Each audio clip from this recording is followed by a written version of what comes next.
Karena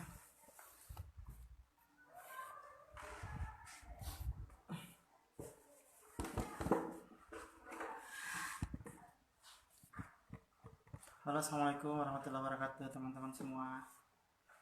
Malam ini kita akan mengadakan live bersama Kak Akbar, di mana Kak Akbar adalah salah satu ahli gizi yang bertugas sebagai penanggulangan pasien COVID ya, di NTT katanya. Oke. Jadi sekarang saya mau bergabung dengan Kak Akbar. Itu teman-teman semua, di mana saja Anda berada ya. Jumpa lagi dengan kami Ruang Gizi pada kesempatan kali ini. Sekarang kita sudah bergabung dengan Kak Akbar. Halo Kak Akbar. Assalamualaikum, halo juga, assalamualaikum semuanya.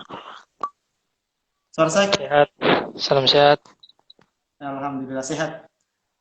Kedengaran suara. Halo, salam sehat. Iya. Suara saya dapat dengar? Halo, Iya. Suara dengar. dengar, kedengaran. Oh, iya. Jelas suara ada. Jelas. Situ bagaimana, jelas tidak? Apa? Suara saya jelas tidak? Iya, jelas juga jelas. Oke. Oke, sebelumnya saya sapa dulu ya untuk penonton Ruang Gizi malam hari ini. Hari ini Siap. kita akan berbincang dengan Kak Akbar, di mana kita akan berdiskusi ya tentang kisah inspiratif ya Kak Akbar, di mana salah satu petugas gizi yang menangani pasien COVID ya. Ya, siap. Jadi saya sapa dulu Kak Akbar. Kak Akbar, apa kabar malam ini? Alhamdulillah, baik-baik, sehat selalu. Maaf agak terlambat soalnya baru pulang sholat Isya, jadi agak telat bergabung. Mohon maaf. Iya sih, nggak apa-apa.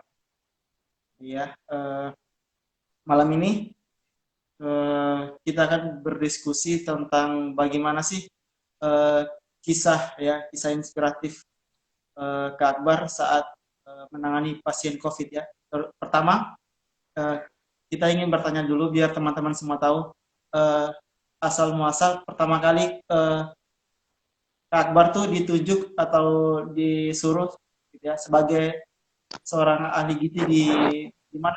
Di mana Kak Akbar? Umum daerah Sayang Rakyat. Oh, Sayang Rakyat. Oke, Rumah Sakit Umum Daerah Sayang Rakyat. Oke. Kira-kira bisa bercerita sedikit bagaimana pertama kali disuruh atau bertugas sebagai ahli gizi di sana untuk menangani pasien COVID. Ya baik, sebelumnya terima kasih atas waktu dan kepercayaan yang diberikan kepada saya sehingga Ya, membawakan materi malam hari ini di mana kisah inspiratif ahli gizi melawan COVID-19. Sebelumnya saya berterima kasih banyak kepada panitia Ruang Gizi yang telah memberikan kepercayaan kepada saya untuk membawakan materi. Jadi di mana pertama awal mulanya menjadi Nusantara Sehat Individu. Jadi awalnya kami merupakan Nusantara Sehat individual yang ditugaskan sebelumnya di Puskesmas. Jadi tidak terbayangkan bahwa kami sebagai ahli gizi Nusantara Sehat Individual ditugaskan di rumah sakit.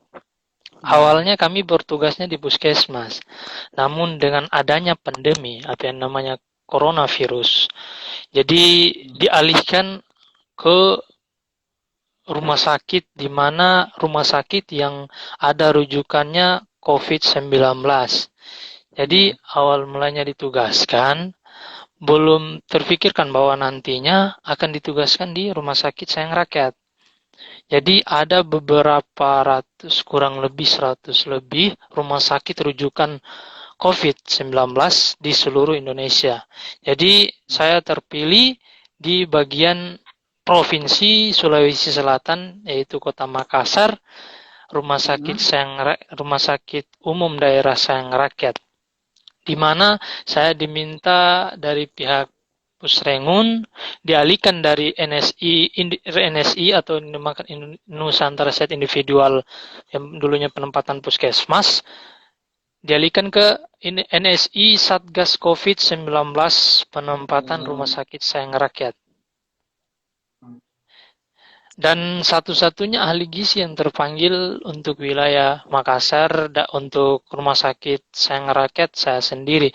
Karena di antara nakes yang terpilih kurang lebih kami ada 14 orang nakes, di mana 5 orang tenaga ahli laboratorium, 5 nakes perawat, dan 4 farmasi atau apoteker, dan saya sendiri sebagai ahli gizi.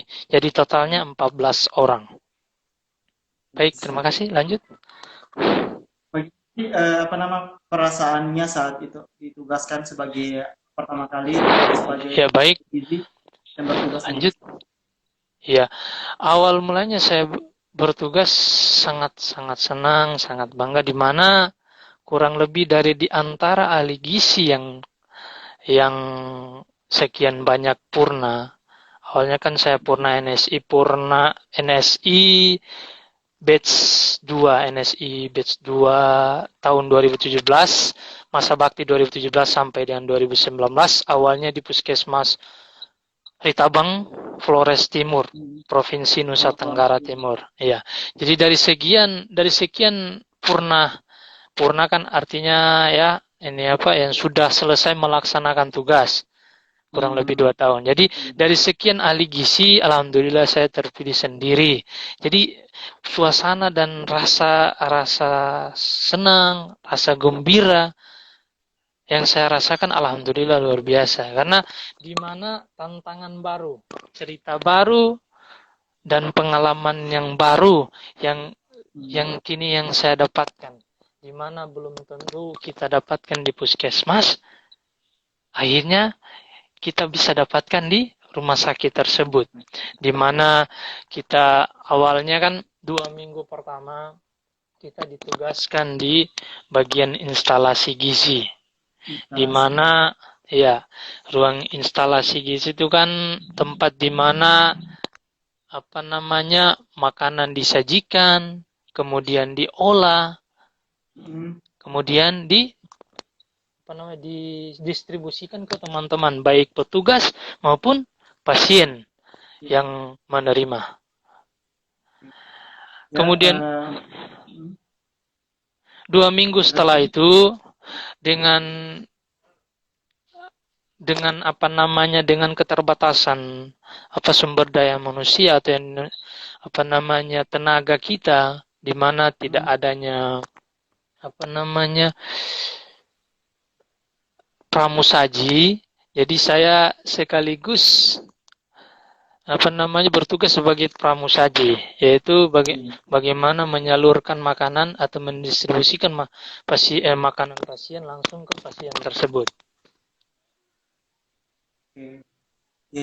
Teman-teman, saya potong dulu Kak. Jadi kalau teman-teman yang mau bertanya bagaimana bisa atau tantangan atau keadaannya situasi di mana sebagai seorang ahli gizi bekerja di rumah sakit sebagai seorang peserta sehat, kira-kira seluk-beluknya seperti apa, teman-teman bisa tanya di kolom komentar kolom chat komentar di bawah. Jadi saya bacakan pertanyaan.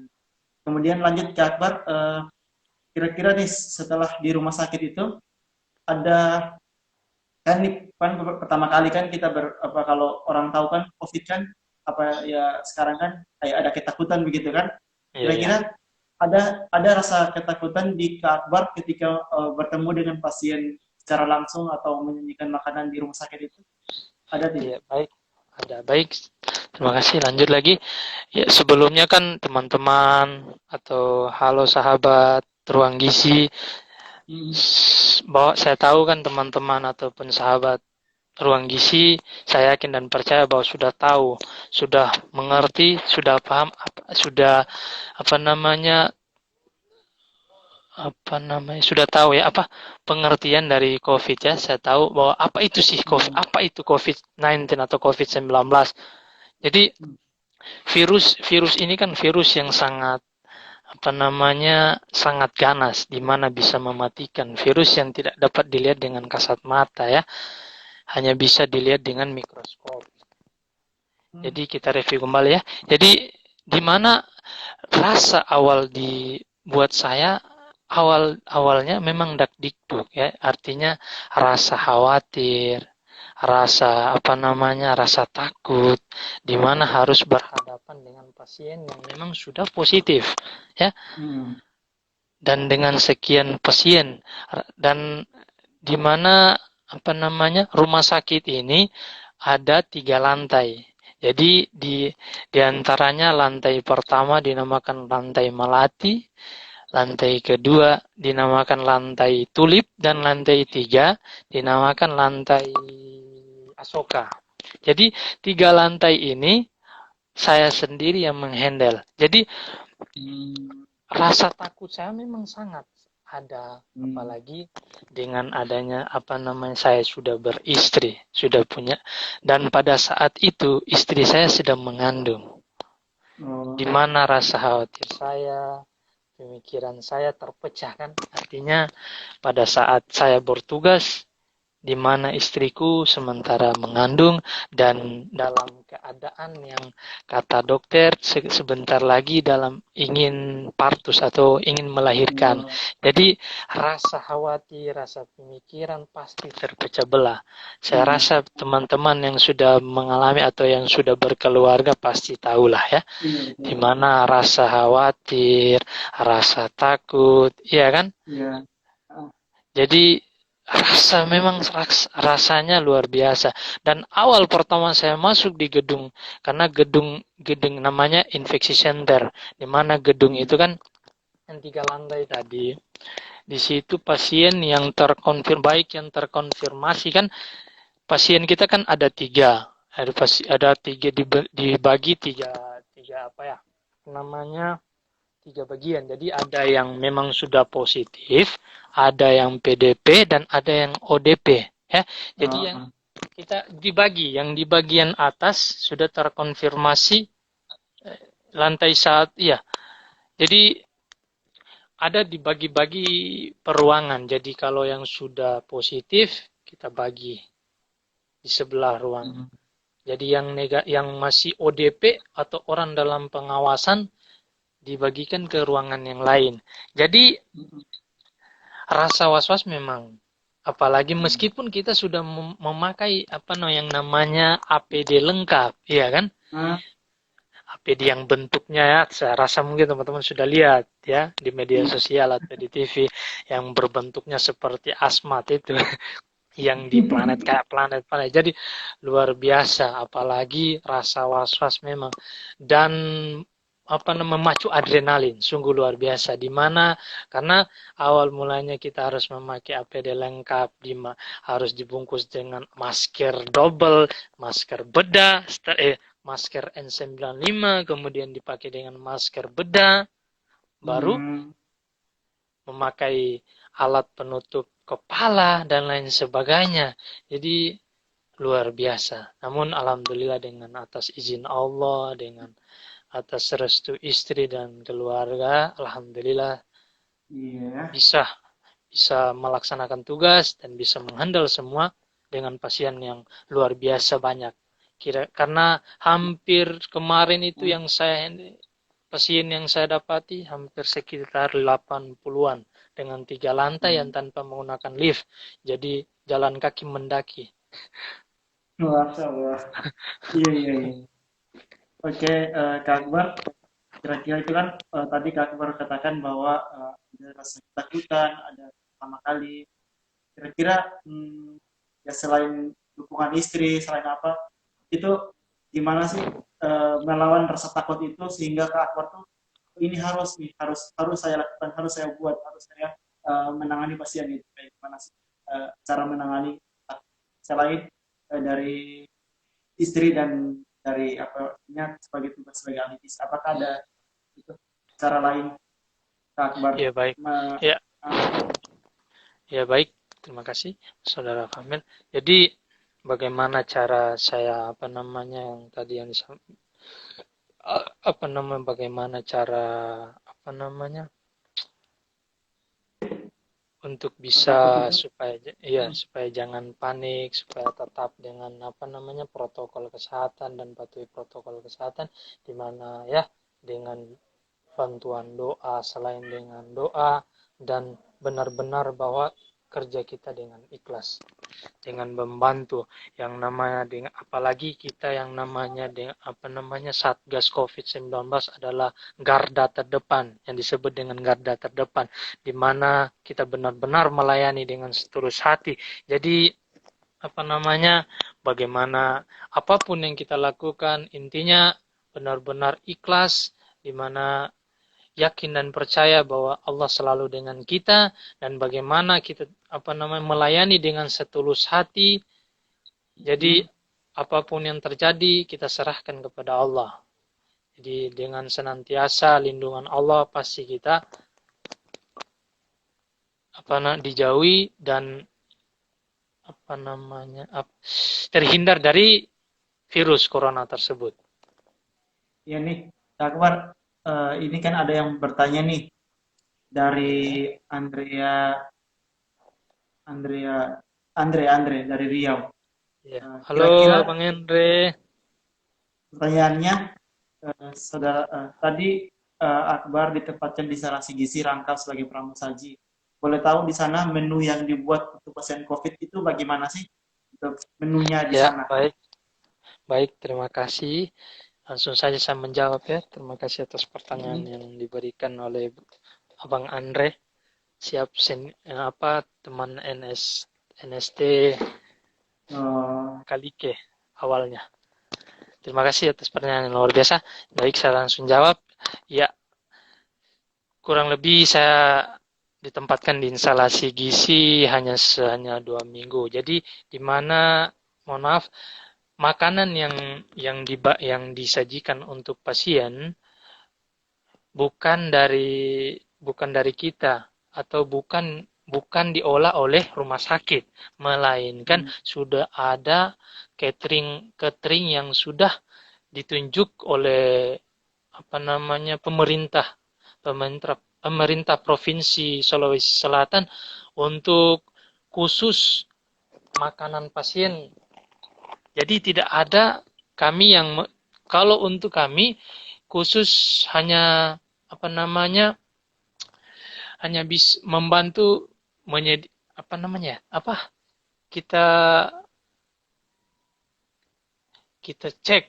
Jadi kita mengecek apakah makanan ini sudah pantas nggak, sesuai dengan sudah sesuai dengan diet pasien nggak.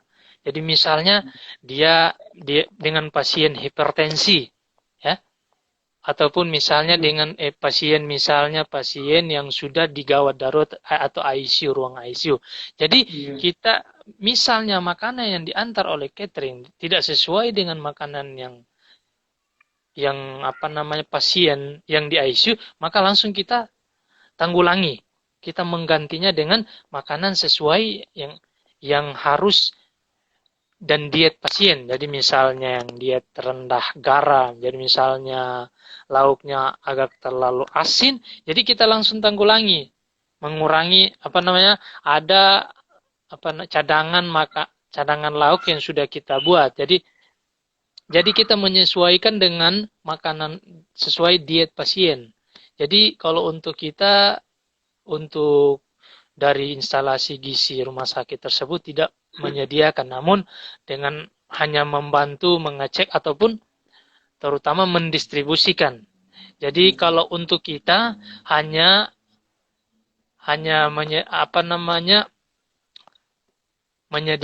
memasak ataupun menyediakan hanya khusus untuk petugas. Jadi ya, untuk petugas baik yang petugas yang ada di gedung IC atau gedung infeksi center atau gedung gedung COVID tadi, maupun petugas yang di non COVID. Jadi kalau untuk makanan pasien bukan kami yang apa namanya selenggarakan atau Membuat dari rumah sediakan. sakit itu ya. Bukan kita, tapi dari pihak catering. Kan kami hanya bantu mengecek, kemudian mendistribusikan ke pasien, dan benar-benar apakah pasien itu benar-benar sampai ke pasien dan benar-benar pasien mengkonsumsi atau tidak. Terima kasih. Oke, sip. Ya, Lanjut. ini ada lagi nih dari pertanyaan dari Desa. Menu diet dari catering itu kan melalui proses screening gizi terlebih dahulu atau tidak ada proses. Jadi mungkin maksudnya ini ada screening gizi tidak di pasien itu Siap, siap. sebelum membuat menu. Ya, baik. Terima kasih Bang Tesar atas pertanyaan yang luar biasanya. Langsung saya jawab. Ya, pemberian menu diet dari catering jadi kalau setahu saya dan ketika saya melihat menu diet yang diberikan dari catering, saya rasa sudah sesuai dengan diet untuk pasien, di mana sebelum masuk ke dalam gedung COVID itu, pasien memang di screening gizi. Jadi oleh ada tim memang yang sudah ditunjuk sebagai screening, yang petugas bagian screening. Jadi itu tugas teman saya atau senior gizi saya yang ada di rumah sakit tersebut. Jadi kalau untuk bagian screening, palingin kita hanya membantu menyediakan. Jadi kalau untuk bagian screening gizi, ada senior yang memang sudah ditunjuk sebagai ahli gizi yang ada di rumah sakit tersebut, misalnya pegawai tetap. Jadi kami hanya membantu, ya paling tidak menyediakan. Kalau untuk menu dietnya sesuai dengan diet pasien, sudah sesuai dengan diet pasien. Jadi proses screeningnya sudah dilaksanakan berdasarkan buku status. Jadi di status itu sudah ada. Di status itu sudah ada mulai dari tinggi badan, berat badan. Jadi sudah sesuai dengan diet yang diberikan khusus untuk pasien. Oke, Kak Akbar, ini kan tentang kisah inspiratif nih. Kak Akbar pernah tidak berkomunikasi langsung dengan pasien yang positif COVID itu? Pernah? Iya, baik. Iya.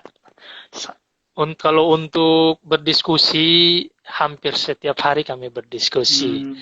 Jadi bahkan komunikasinya seperti apa itu? Apakah ada motivasi atau apa itu boleh? Iya, jadi kalau untuk motivasi, edukasi selalu kami berikan. Karena di mana rumah sakit Sayang Rakyat ini bisa dikatakanlah total care.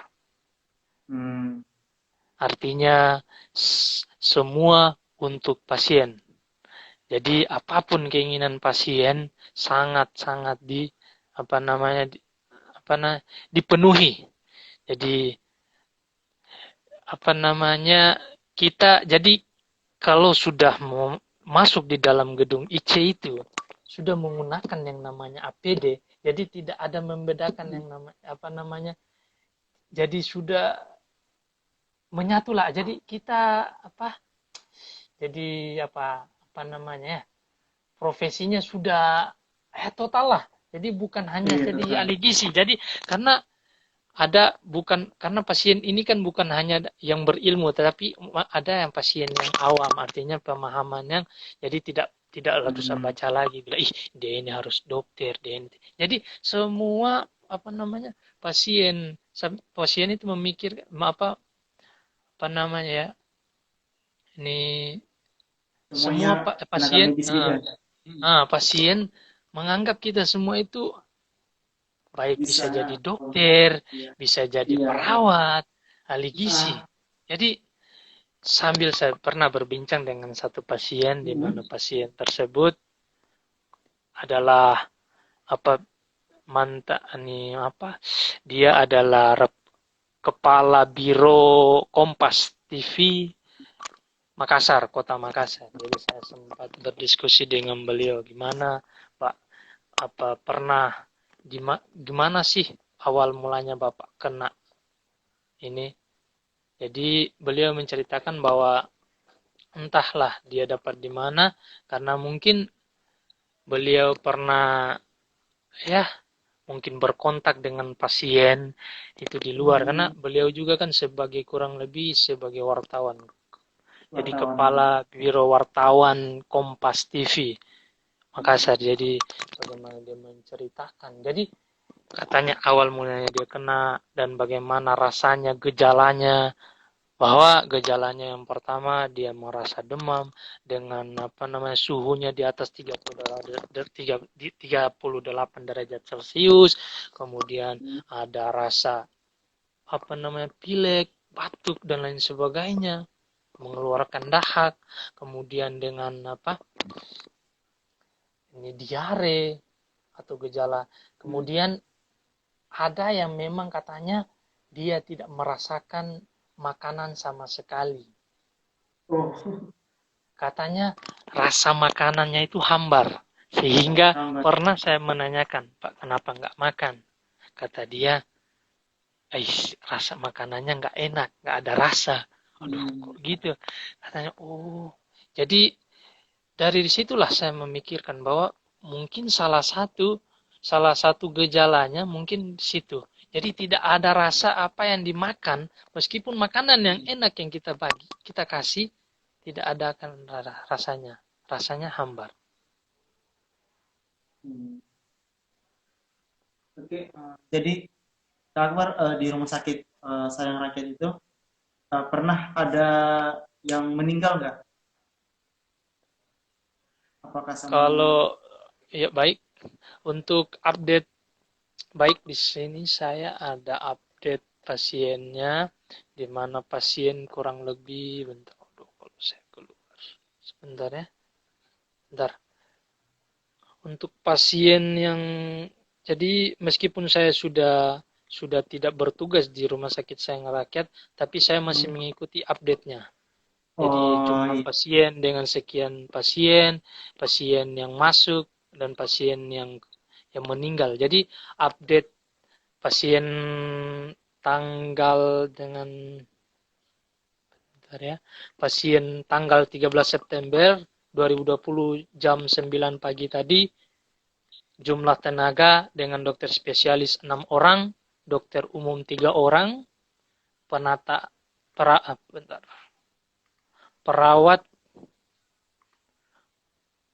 19 orang, kemudian bentar ya.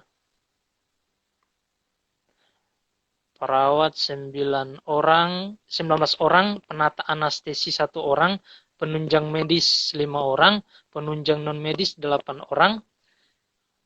Jumlah total tempat tidur atau beds-nya 98 bed. Kemudian tempat tidur ICU-nya ada 4 dengan alat 5 ventilator. Kemudian total pasien rawat inap sekarang sudah 14. Yang awalnya pernah kurang lebih mencapai 80-an. wow, berarti banyak sekali ya. Ya, jadi total pasien rawat inap sekarang 14 orang, di ruang ICU 2 orang, dengan terkonfirmasi 1 positif COVID 2 orang, PDP 0. Dan rawat non ICU sebanyak 12 orang. Jadi di non ICU, jadi ruangan yang bukan gawat darurat atau ICU sebanyak 12 orang. Jadi yang di ruang ICU itu sebanyak 2 orang, yang non ICU sebanyak 12 orang dan terkonfirmasi positif COVID. Jadi total pasien rawat inap hari ke-1 sampai dengan hari ke-126 terkonfirmasi 317 orang dengan jumlah positif COVID 252 orang, PDP 65 orang. Dan total pasien sembuh atau pulang, rujuk ataupun meninggal, sembuh atau pulang 231 orang, positif atau sembuh 182, negatif PDP 49 orang, APS atau pulang paksa sebanyak 28 orang dengan positif 20 orang, negatif 3 orang, dan tidak swab sebanyak 5 orang. Untuk pasien meninggal kurang lebih 41 orang dengan terpaparnya positif 35 orang dan negatif sebanyak 6 orang.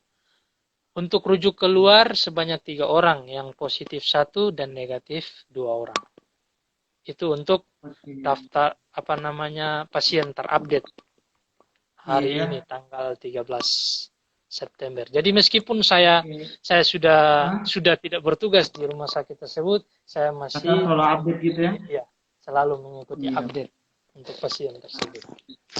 Mungkin nanti bisa dipanggil ke sana juga ya, jadi kerja di sana lagi ya. Insya Allah. Kalau untuk sementara kemungkinan belum, karena nantinya akan bertugas di Makassar juga, tapi Puskesmas Benteng Jampia, Kabupaten Kepulauan Selayar. Iya. Oh ya Kak Akbar, ini ada salah satu pertanyaan dari Riri. Iya. Iya, Riri. Itu izin bertanya Kak, kalau kerja di rumah sakit itu nantinya bagus, katanya nyambung dari D3 baiknya D1 atau D4 ya, dan kerja ahli gizi dalam penanganan COVID itu seperti apa ya Kak katanya? Ya, baik, terima kasih Kak Riri. Halo, terima kasih. Baik, langsung saya jawab. Bagus nyambung dari D3 baiknya S1 atau D4. Jadi menurut saya nyambung dari D3 baiknya S1. Tidak terlalu dipermasalahkan sih mau D3 atau S1 atau D4, enggak masalah sih. Namanya kalau sudah kita kerja di rumah sakit, ya intinya kita harus siap lah. Intinya mau dia D3 ataupun dari S1 atau D4 sama saja kan, tetap ilmu gizinya kita kan tetap sama, cuman bedanya mungkin dari segi status teorinya mungkin agak sedikit berbeda, mungkin ilmunya dan lain sebagainya. Kalau untuk tupoksi atau profesi kita tetap sama kan, palingan dibedakan kalau untuk yang penanganan COVID saya rasa tidak ada bedanya. Jadi palingan kalau sudah berhadapan dengan pasien COVID, jadi tidak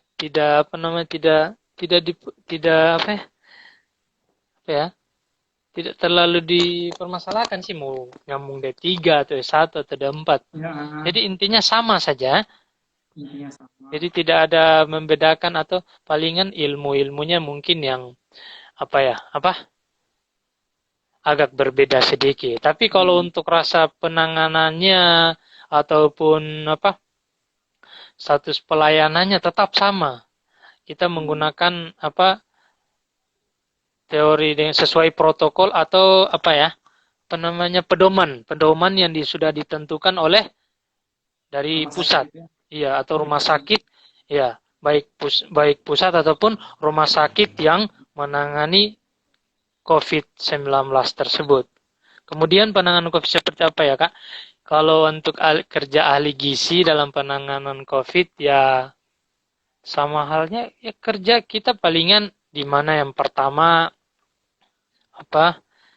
kalau untuk di ruang instalasi gizi ya palingan kalau sama yang seperti yang saya sampaikan tadi, kita kan di rumah sakit itu tidak tidak mengolah makanan untuk pasien.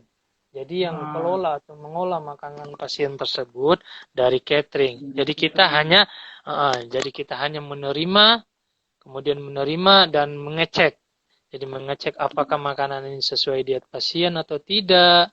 Kemudian, kalaupun memang ada pasien yang di ruang ICU misalnya, dia dengan makanan yang apa ya, apa pasien yang sudah ICU, apa yang namakan kita biasanya, pakai makanan apa ya? Udah lupa aku nih kemarin. Kalau untuk perawat istilahnya perawat apa ya? Yang Hmm, yang itu yang pakai suntik spoid itu. NGT. Nah, jadi kalau oh yang misalnya gitu. jadi misalnya pasien yang sudah di ICU. Jadi kalau misalnya kita karena di situ juga kan di rumah sakit itu ada dokter gizi juga. Jadi kita Hmm. berkonfirmasi dengan dokter gizi. Jadi misalnya, "Dok, gimana nih kalau misalnya saya sebagai ahli gizi?" Jadi tupoksi saya, jadi kita tidak langsung mengambil kesimpulan atau mengambil tindakan yang semena-mena bahwa oh ini ahli gizi tidak. Tapi bagaimana kita mengkonfirmasi ke dokter gizi. Jadi dok gimana dengan pasien ini ada pasien ini misalnya ruang ICU. Jadi dia ini kurang lebih sudah berapa berapa minggu nggak bisa makan dengan makanan misalnya makanan yang kita berikan setiap hari misalnya nasi. Jadi Hmm. gimana dok? Apakah kita harus ganti dengan bubur saring ataupun gimana? Jadi snacknya diberikan misalnya dengan snack tidak bisa dimakan, jadi kita dalam bentuk susu, ya kan? Misalnya Hmm. susu apa ya? Apa namanya? Peptisol, ya. Kalau misalnya dia Iya. punya rendah apa namanya hatinya lagi apa kita berikan susu peptisol dan lain sebagainya. Jadi kalau misalnya bubur saring ya kita kasih bubur saring berapa cc, misalnya 150 cc yang kita harus berikan setiap satu kali pemberian makanan. Jadi Iya. satu kali pemberian makanan dengan 150 cc itu anjuran dari dokter. Jadi kita mengikuti anjuran dokter dan ahli gizi ya paling tupoksinya membantu dokter tersebut. Ahli gizi ya Hmm. dengan kemudian membantu karena dengan keterbatasan tenaga sekaligus Hmm. menjadi apa pramusaji. Jadi mengantar Oh iya. makanan langsung ke pasien. Sekaligus kan Iya. kita ya konsultasi dengan pasien tanpa harus biasanya kan awal di rumah sakit lain misalnya Wisma Atlet kan awalnya berkomunikasi lewat WhatsApp. Hmm. Jadi di grup. Kalau di sana langsung.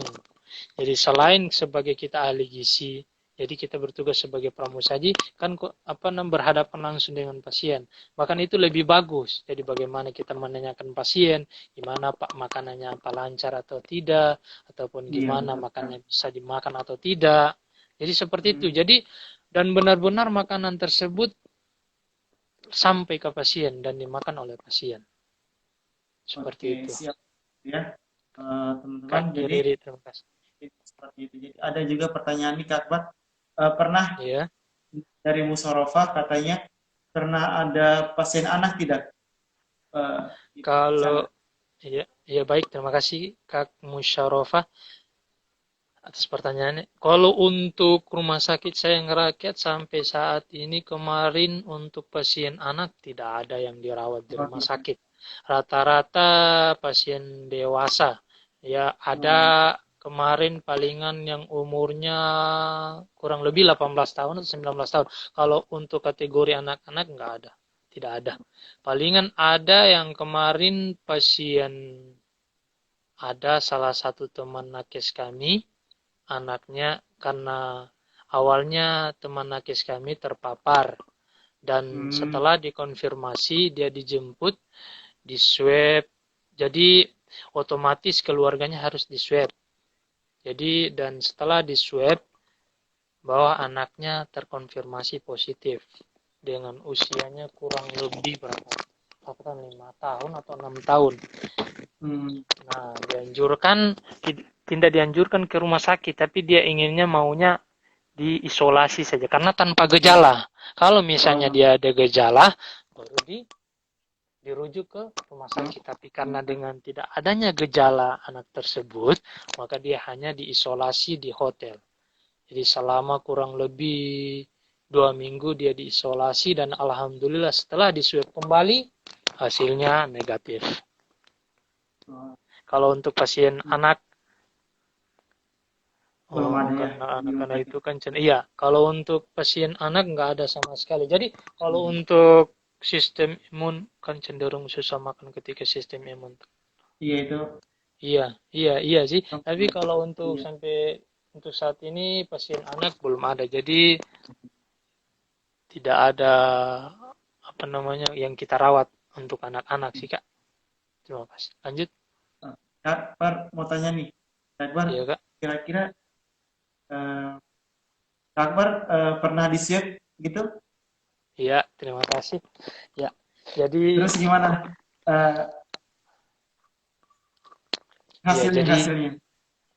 jadi Coba awalnya di cerita. sana kami selama kurang lebih bertugas 2 minggu. Jadi bertugas kami kan apa namanya aturan kami di Rumah Sakit Sayang Rakyat itu 2 minggu 2 minggu berdinas, 2 minggu Hmm. karantina.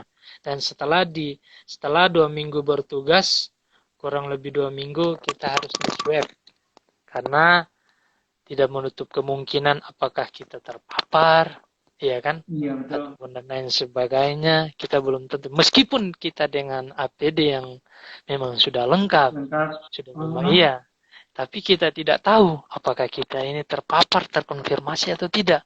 Karena kita tidak tahu hmm. pada saat mungkin kita kenanya di pelepasan APD, ataupun Hmm. mungkin karena Betul. kita, iya kan? Karena dengan Iya. adanya mungkin mungkin pada saat di ruang ganti nakes ataupun pada saat kita berbincang-bincang di ruangan nakes yang Pasien. sementara masih menunggu untuk apa karena di ruang gedung IC itu kan ada tiga zona, Hmm. zona kuning, zona hijau, zona kuning, dan zona merah. Jadi kalau zona hijau itu tempat tugasnya petugas, tempat petugas menunggu jadwal Hmm. dinas untuk masuk ke zona merah. Jadi kurang lebih di rumah sakit itu setiap 4 jam baru kita shift ganti. Jadi setiap sekali masuk itu perawat 4, ya, 4 dibantu dengan cleaning service 2 dan PC 1. Jadi kurang lebih itu jadi menunggu shift-shiftan. Jadi satu kali berdinas itu kalau masih saya itu ada sebanyak perawatnya 8 orang. Jadi satu shift itu kurang lebih 4 jam. Jadi 4 jam misalnya sudah selesai 4 jam di zona merah keluar. Jadi ketika setelah selesai kita bertugas, jadi awalnya kan Swab. Hmm. apalagi saya sebagai ahli gizi. Jadi untuk pernah sih diajarkan bagaimana cara memakai APD yang baik dan benar, ya Hmm. kan? Bagaimana melepaskan APD. Tapi belum tentu kita memahami dengan benar-benar. Jadi Iya. ya kelas perawat saja bisa salah ataupun kelas dokter saja bisa salah, ya kan? Mohon maaf. Jadi kalau Iya. apalagi kita yang hanya sebagai non non non nakes atau Iya. ya kan. Jadi setelah 2 minggu kita bertugas, kita di swab. Setelah di swab, hasil hasil apa swab saya positif. Hmm. Jadi saya juga pernah terkonfirmasi positif, teman-teman. Hmm. Jadi awal mulanya saya terpapar, entahlah saya dapatnya dari mana. Mungkin ketika saya pelepasan ataupun ketika mungkin saya sedang sedang apa ya berdiskusi dengan pasien lah karena apa sudah di dalam gedung di zona merah itu kan Hmm. kita apa total care ya yang tadi saya Iya. sampaikan tadi total care. Jadi mau jadi perawat, mau jadi apa bidan, atau kan ada dua perawat atau Iya. bidan ya, yang berdinas dalam kan sama-sama itu perawat bidan atau perawat atau bidan. Jadi sama-sama kita bertugas total care. Jadi pasien tidak memandang kau mau Iya. ahli gizi kan. Jadi siapa saja dipanggil. Jadi ada saya ceritakan satu pasien di mana pasien itu paling rewel sekali. Hmm. Nah, dia itu jadi rewelnya minta ampun. Dan dia terkonfirmasi memang positif. Jadi setiap kalau dia mau masuk, saya masuk apa saja pijit. Jadi segala sesuatu bilang iya mau minta dipijit sampai saya ditawarkan bilang, Pak, kalau kau mau pijit saya 1 bulan saya gaji kau 1 juta. Sampai saya, tapi dengan niat yang ikhlas, dengan apa Hmm. kerja yang tulus, saya kerja, apa saya membantu, saya pijit dia minta gosokan minyak kayu putih di badan, meskipun dengan dia sudah terpapar teman-teman terkontaminasi Iya, positif. Jadi COVID. apa Ah, iya, jadi sudah positif. Jadi saya tidak mau bagaimana, karena sudah betul, tugas betul, kita, betul. mau Iya. dibilang Ah, kita tidak bantu juga ya kasihan juga, karena ah. di dalam di gedung itu tidak ada keluarga sama sekali. No. Jadi yang hanya apa namanya, yang yang apa ya, hanya cuman pasien tersebut, hanya pasien 1 orang itu saja kasihan. Jadi tidak ada keluarga dan lain sebagainya. Iya, Jadi mau betul. bagaimana, otomatis kita lah yang keluarga keluarga mereka adalah kita. Jadi bagaimana? Iya Jadi ya. saya membantu menggosokkan dan lain sebagainya. Saya pernah bahkan dikasih uang 200.000, diambil langsung dalam bentuk cash, dikasih. Tapi kasihan, saya tidak karena uang, karena lewat kontak itu kan takutnya saya juga kan apa, bisa saja kita terkonfirmasi positif. Dan Hmm. ketika sudah hasil hasil swab keluar saya positif. Jadi tanpa gejala. Awal mulanya Gimana kan tuh hasil cara-cara ya, sampai sekarang jadi apa nama negatif itu gimana? Kiat-kiatnya atau mungkin ada apa nama eh, yang dilakukan ke Akbar tuh untuk ketika kena pas dibilang oh saya positif nih itu gimana sih eh, cara atau tindakan ke Akbar melakukan sehingga bisa negatif lagi gitu cara-caranya. ya baik. Jadi kan hasilnya kan karena kita setelah di swab kita menunggu kurang lebih 3 hari kan, bahkan 1 minggu, karena apa, sampel yang harus diperiksa kurang lebih sangat banyak, apalagi Hmm. di Rumah Sakit Universitas Hasanuddin yang harus diperiksa itu kurang lebih sampelnya. Jadi entahlah ya, sampel itu memang betul-betul sampel saya atau tidak, atau mungkin terpapar oleh sampel pasien yang Oh lain. iya ya Karena bisa sudah jadi tes tertukar campur, ya. saya juga tidak tahu ya, bisa jadi, entahlah. Tapi awalnya memang saya pernah merasa, sebelum saya di swab, saya sudah agak rasa demam, menggigil. Hmm. Entahlah, mungkin itu awal sudah saya rasakan. Jadi setelah hasil swab saya keluar, saya kaget dengan hasil yang sangat-sangat kaget, misterius ini. Hmm. Karena awalnya bukan saya lihat hasilnya dulu sih, tapi ditelepon oleh koordinator. Kita kan punya koordinator Iya. bagian gedung COVID itu. Jadi ditelepon lah saya dalam keadaan masih, ya saya kan masih dalam keadaan tertidur, Hmm. tertidur. Tiba-tiba ditelepon oleh koordinator. Halo, assalamualaikum. Saya ngangkat. Waalaikumsalam. Dalam keadaan belum sadar karena baru bangun tidur. Hmm. Saya ditelepon langsung dia bilang, ya halo assalamualaikum, ya ya kak bagaimana, katanya, dek yang sabar ya. Ih, kok kak kenapa sih yang sabar? Terus. Iya langsung saya bangun ya. Ih, meskipun dengan dalam keadaan belum belum sadar, kaget saya. Ih, Hmm. kok kenapa kak bilang sabar, dek? Tidak, katanya, dek kamu hasil kamu positif. Langsung aku bangun, masa sih kak? Ya Allah ya Rabbi, langsung dalam hati saya astagfirullahaladzim, langsung saya kaget, saya bertanya, bilang kak kenapa ini, langsung benar sih kak, hasilnya ini sudah benar-benar hasilnya. Iya, Hmm. Pastikan ya, sabar. pastikan, Ya, pastikan. iya, jadi nanti saya kirim ya hasilnya. Oh iya kak. Langsung setelah itu dikirim nama-nama yang nama-nama hasil swab terkulat. Ku belum lihat namaku, ku lihat teman-teman yang lain. Hmm. Giliran ke namaku, ih, ya Allah positif. Ternyata benar terkonfirmasi positif. Jadi kami kurang lebih yang positif ada 6 orang. Jadi bidan 2 orang, perawat 4 orang. Dan tenaga gizi saya sendiri. Jadi Hmm. bisa dibayangkan gimana. Jadi sampai saya dalam hati saya bertanya, kenapa sih saya bisa positif? Padahal kalau mau dibilang, ya dalam hati saya mungkin ini sudah petunjuk. Jadi takdir saya. Jadi apapun yang terjadi saya harus terima dengan besar hati dan saya tidak memberitahukan kepada istri saya. Jadi karena saya takut jangan sampai mengganggu pada saat nanti dia melahirkan, apalagi dia dalam keadaan yang benar-benar tinggal menunggu lahiran. Iya.